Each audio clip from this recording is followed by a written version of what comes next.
brought to you by Quo Intelligence. Every week, we unpack the latest cyber threats, policy developments, and global dynamics reshaping the digital landscape. In this week's update, ransomware groups are abusing the Velociraptor DFIR tool, designed for digital forensics, to establish persistence and launch attacks from within. The BeamGlacier phishing campaign is exploiting NPM packages and trusted CDN infrastructure to target major players in the industrial, technology and energy sectors. Graphite spyware used a zero-click exploit to target the CEO of UniCredit, highlighting the growing precision of cyber espionage efforts.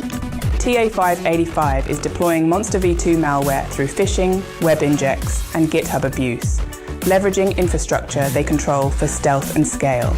F5 has disclosed a nation-state intrusion into its big IP development systems, raising alarm over potential long-term impacts on enterprise-grade infrastructure. A VS Code extension breach exposed sensitive secrets, enabling supply chain compromise across widely used developer environments.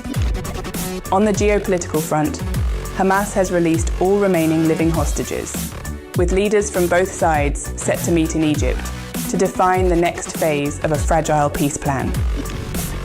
The Netherlands invoked a rare emergency law to take control of a Chinese chipmaker, citing national security and technological sovereignty. The US and China have escalated tensions with tit-for-tat port fees, threatening to disrupt global freight flows and logistics chains. ISO has published an updated version of ISO 27701, reinforcing standards around information security, cybersecurity, and privacy protection. Stay alert, stay updated only on CyberSecTV.eu.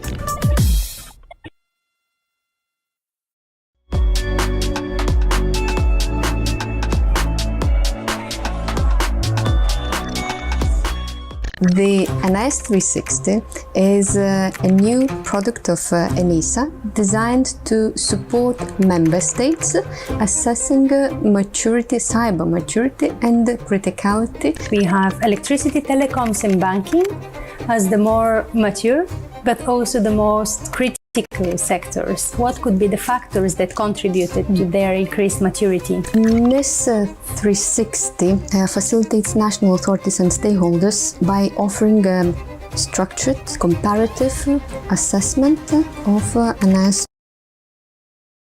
critical sectors were identified in the risk zone. The risk diverge, but their criticality is exceeding how much indeed can help for policymakers at national and EU level, and in that sense national competent authorities can allocate their efforts, their resources and develop national strategies as well. The European Union is mapping cybersecurity risks across its critical sectors. ENISA has just published the NIS360 report, how it could be. So, where should Europe focus its efforts? NIS360 helps member states identify weak spots, allocate resources strategically, and strengthen cyber resilience where it matters most. The methodology behind NIS360 gathers input from three levels: industry, national authorities, and EU-level experts. The report covers 22 keys, each evaluated through maturity and criticality indicators to operational preparedness and socio-economic impact. A scoring algorithm ensures consistent comparisons, and the final analysis highlights sectors in the so-called risk zone, where criticality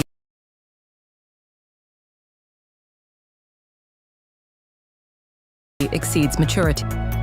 The NIS360 report offers data and perspective to make faster, smarter decisions.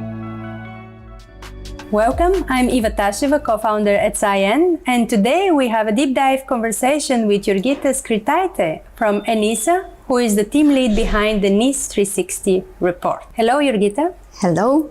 You are the leading behind this. We would be very keen to hear from you.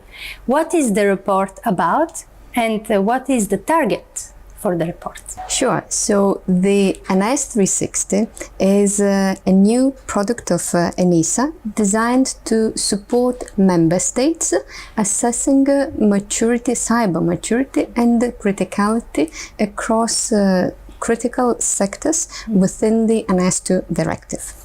And what motivated ENISA to establish this 360 report? How does it enhance the NIS2 directive as well? Before joining ENISA, I worked within national authorities, and whenever a new regulation appears, the primary question was, what does it mean for us? And what do we do and where do we start? One of the key motivations why ENISA decided to develop this product was actually the challenges. We saw the challenges that member states face supervising different sectors. And there was a clear need to see where each sector stands. In order member states could decide how to prioritize their resources, efforts and time to supervise different sectors. Second reason,